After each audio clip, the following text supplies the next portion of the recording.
I know it sounds weird, but my favorite place in the world is Barnes & Noble's bookstore.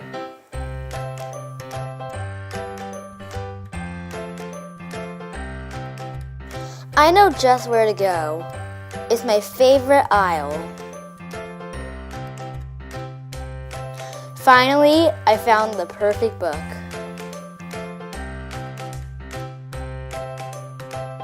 I'm so excited, I'll probably start reading it in the car on my way home. For as long as I can remember, I always loved reading and writing. I always thought that being an author would be a great career for me.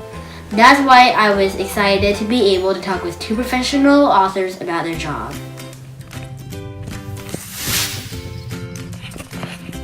The great thing is that there's somebody, whether you're writing for magazines or you're writing for advertising or you're writing for the client side, say coming up with copy for a product, somebody always needs a writer.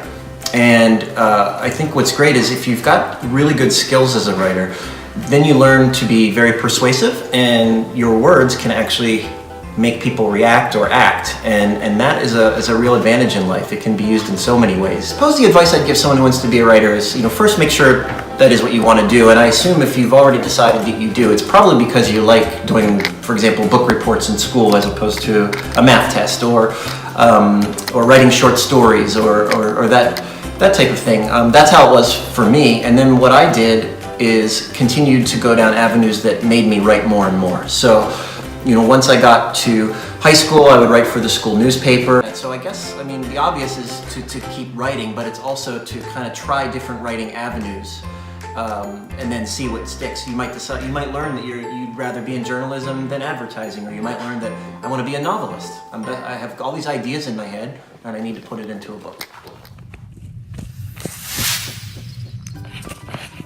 Right. My father was the first person who opened a used bookstore in the United States, as far as I can tell, in 1966. And so he's always brought me books, and I've always loved books, and I've always wanted to create them. But I didn't start actually writing whole books until the late 1990s, and I didn't start writing full-time until 2013. I'd say the thing that frustrates me the most about writing is not the writing, it's the marketing.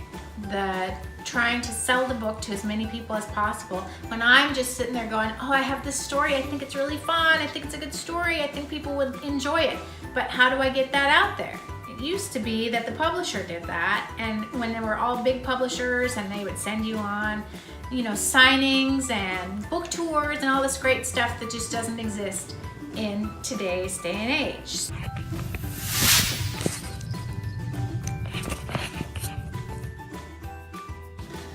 Over the years, I've probably read hundreds and hundreds of books, which has inspired me to begin writing my own.